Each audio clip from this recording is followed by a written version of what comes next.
It's not the big diseases that end most lives after 70. It's 5 quiet signs your body gives you to, but 90% of seniors ignore them until it's too late.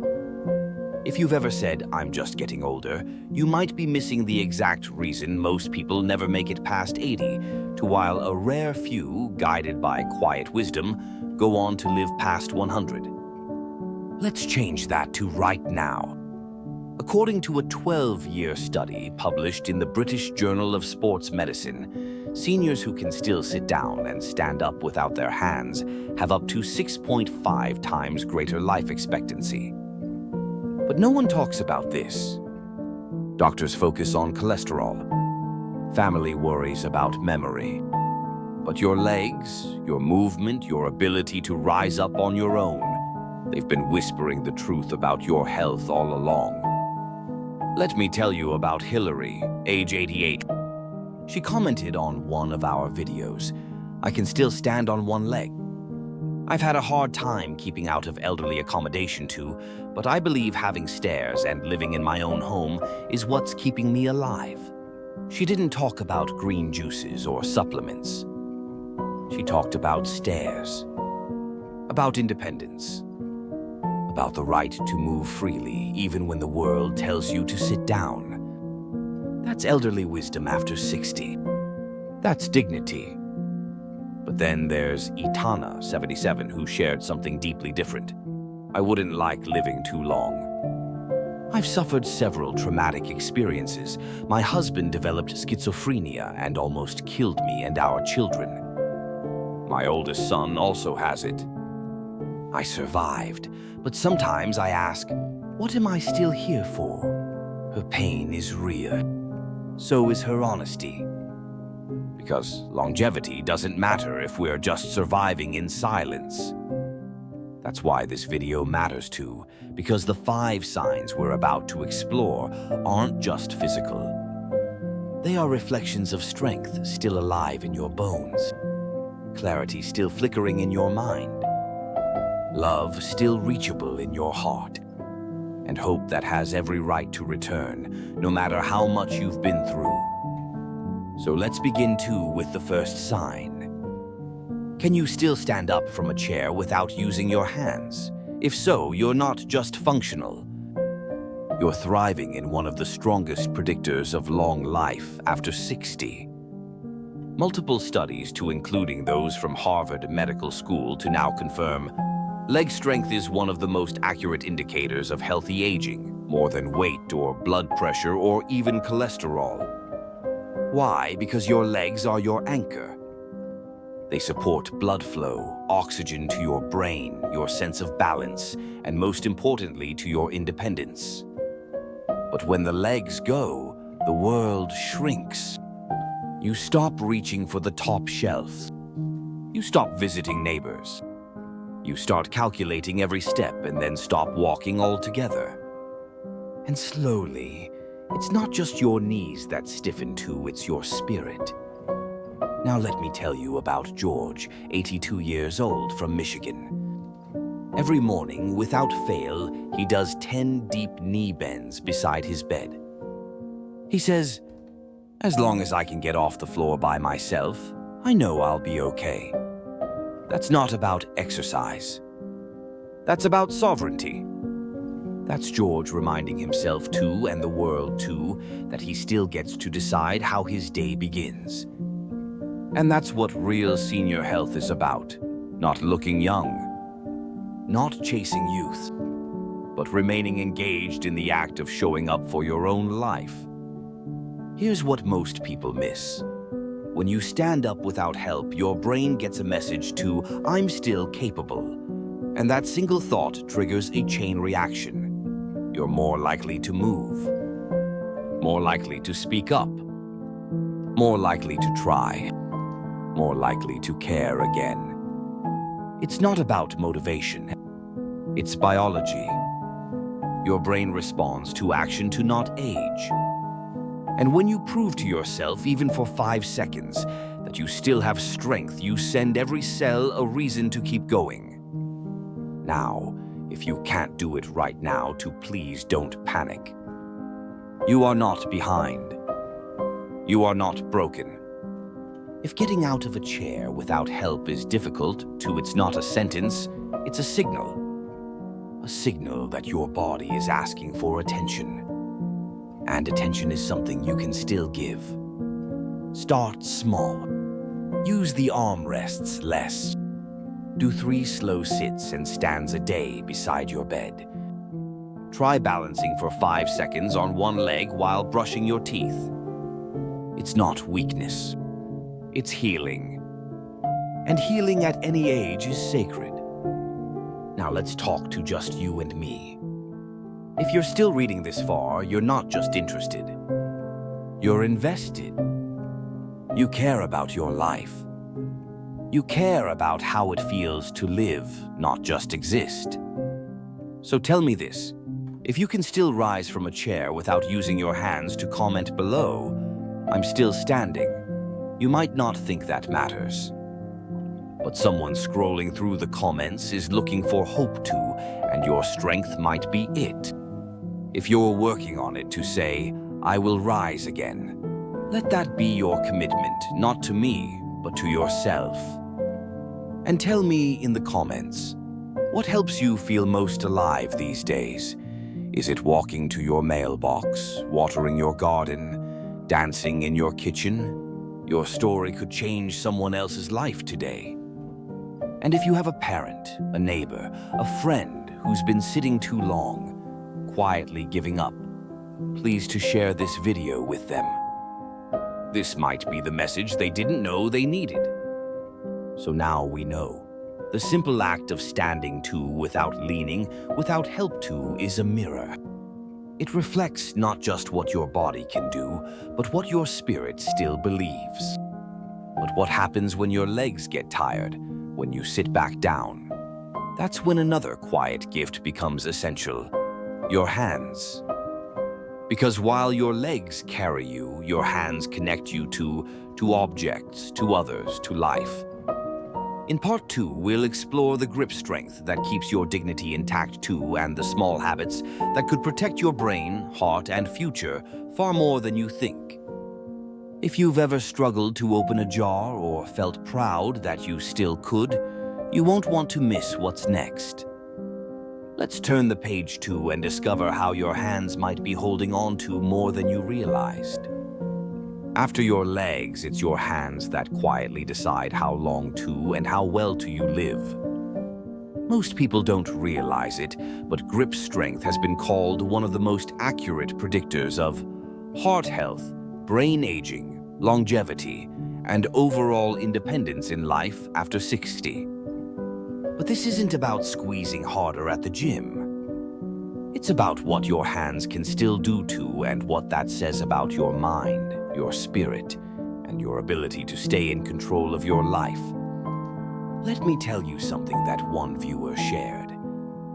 And I haven't stopped thinking about it since. A viewer named Emily Harrison, a 34-year-old from Ohio, commented on one of our recent videos. "This made me proud of my grandma too. She still opens jars better than I do. Wishing all our elders strength, pride, and hands that stay steady for many more years." It's simple. It's sweet. But it's also powerful. You see, her grandma isn't just opening jars. She's opening something bigger. The door to her dignity, the lid on independence, the idea that she's still useful, still capable, still herself. That's elderly wisdom after 60. That's what strength looks like in its most unspoken form. When your hands still work too, you don't have to ask for help every time. You don't lose your confidence every morning.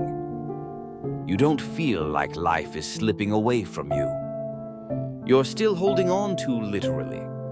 A study published in the Journal of Gerontology followed over 140,000 seniors. They found that grip strength is more predictive of death and disability than blood pressure. That's right. How strong your hands are tells doctors more about your risk of heart failure, cognitive decline, hospitalization, and early death than almost anything else. Because your hands aren't just muscles. They're the end of your nervous system.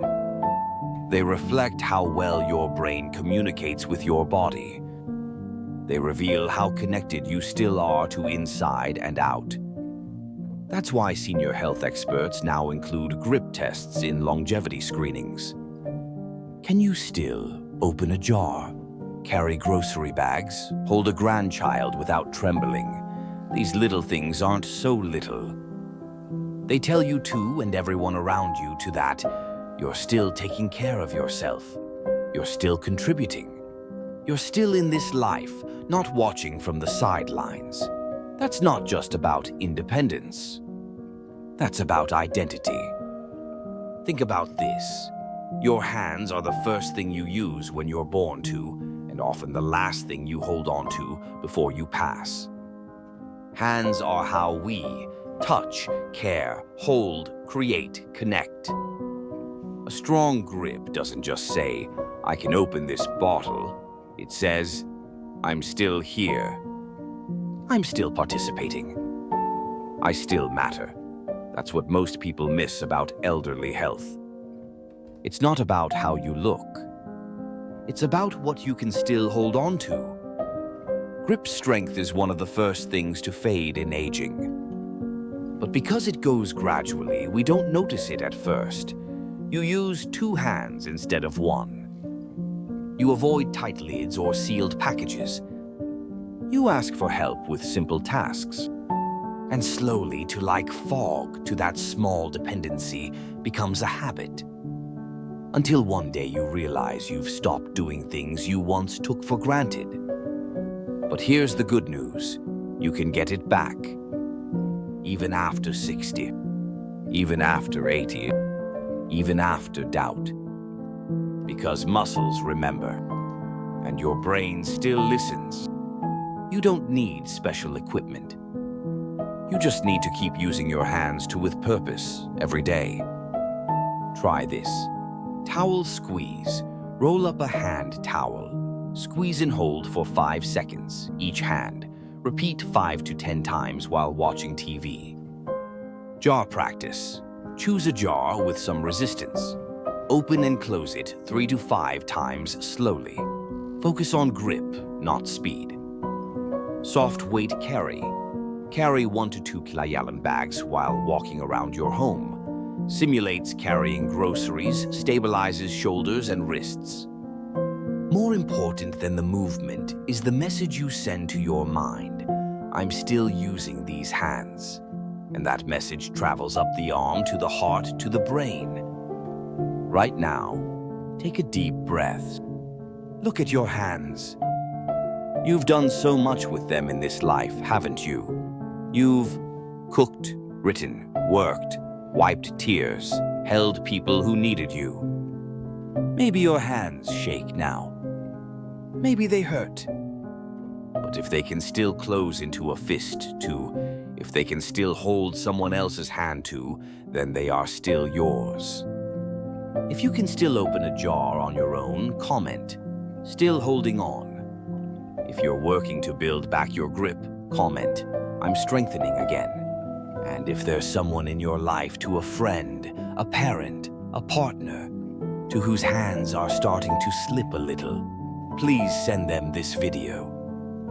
Not as a warning, but as a quiet reminder, you are still strong. Even if it doesn't feel like it right now, your legs hold you up. Your hands hold your world. But what about your mind? In part 3, we'll explore the 3rd forgotten sign of long life to your ability to remember. Not just names or dates, but yourself. The stories that made you. The people who shaped you. The joy that still echoes through memory. Because when you can still recall to, you're not just alive.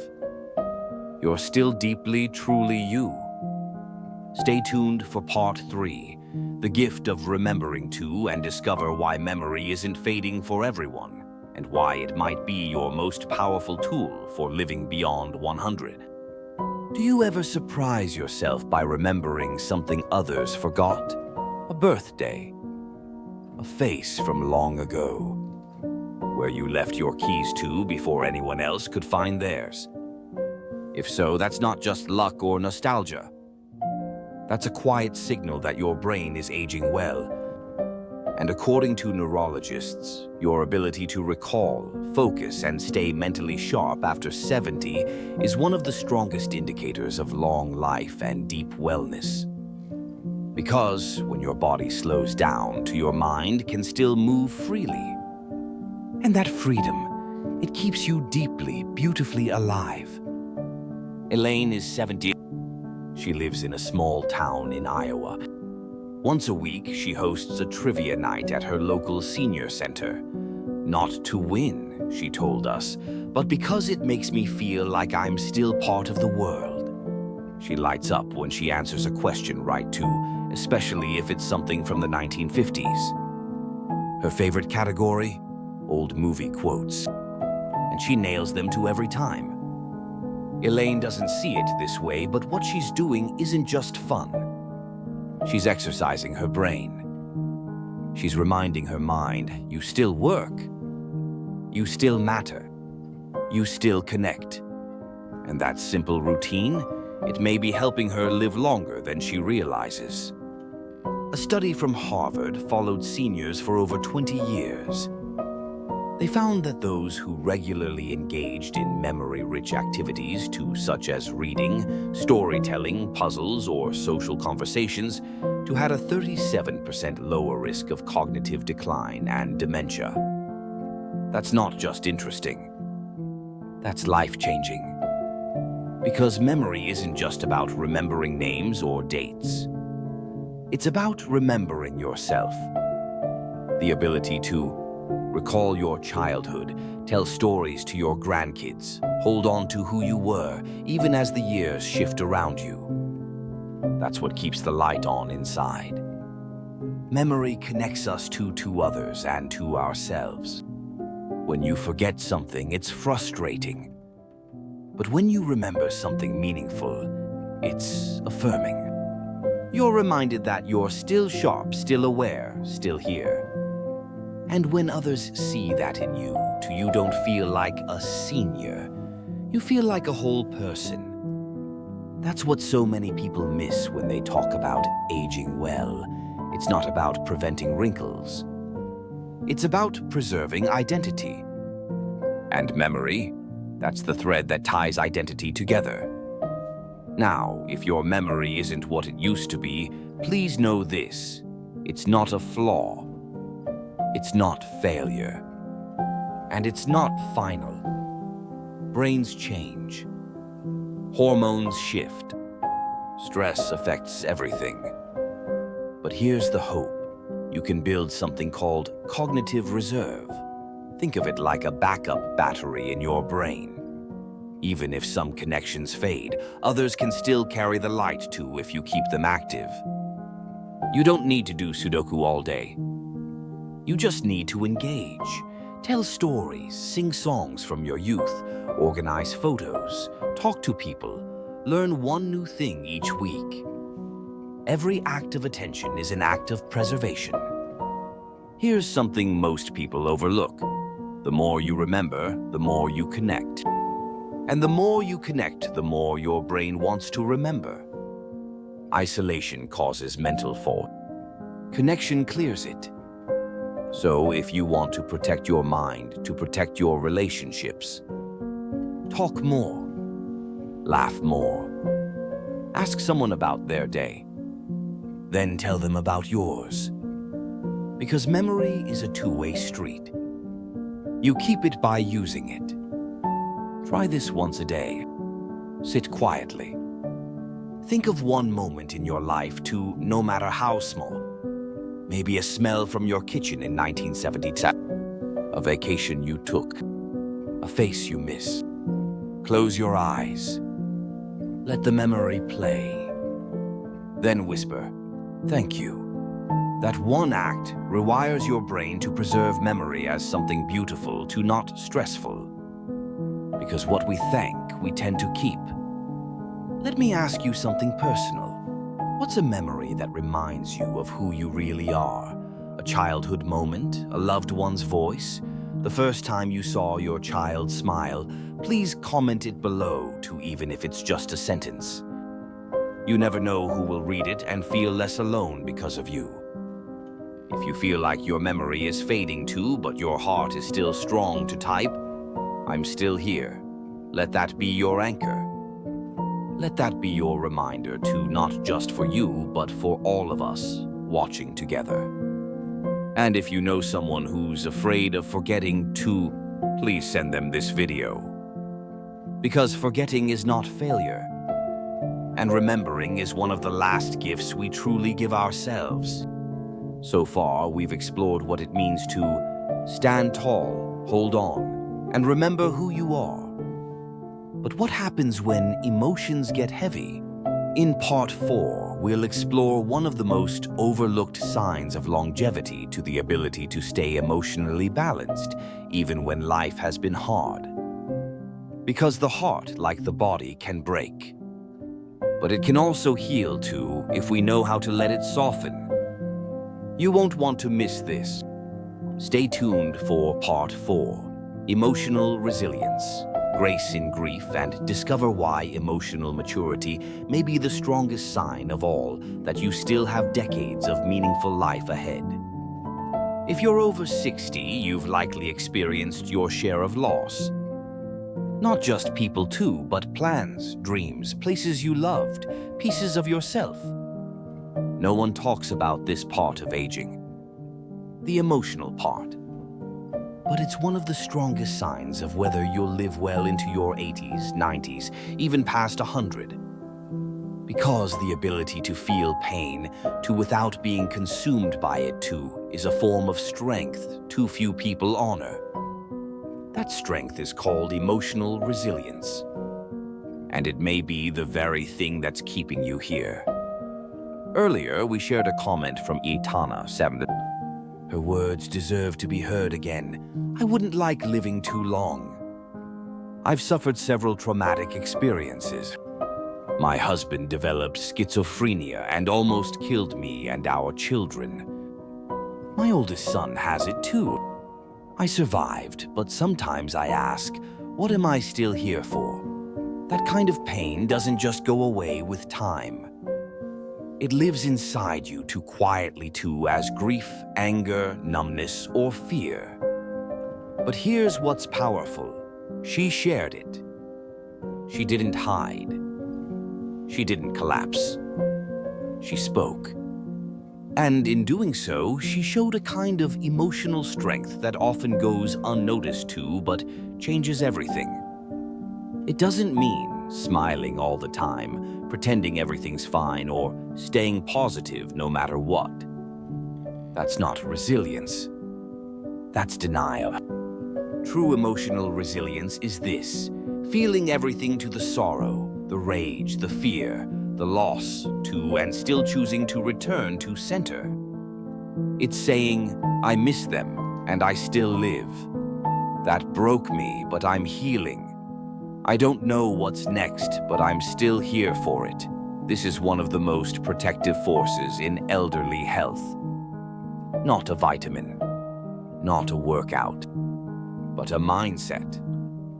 Studies from Stanford and Yale show that seniors with emotional resilience have lower rates of dementia, recover faster from surgery, experience less chronic pain, live longer, healthier lives to even when diagnosed with major illness. Why? Because emotions affect the body. When you carry resentment, stress, bitterness, your body pays the price. Inflammation, high blood pressure, heart strain. But when you learn to process emotions gently, your nervous system calms down. Your immune system strengthens. You sleep better. You feel lighter. Emotional health is physical health. Letting go doesn't mean forgetting. It doesn't mean approving. It doesn't mean erasing what happened. It means you no longer give the past power over your present. You no longer define your worth by your wounds. You give yourself permission to rest. Forgiveness, for example, is often misunderstood. It's not for them. It's for you. To forgive is to say, you don't get to keep hurting me by staying in my thoughts. It's one of the most powerful emotional skills an elder can possess. And it's something no doctor can prescribe to, but your heart already knows how to do. Here's a ritual you can try. Sit quietly. Place one hand over your chest. Whisper the emotion you feel most today. Sadness, fear, gratitude. Breathe in, say, "This is just a wave." Breathe out, say, "And I am the shore." Do this for 1 minute.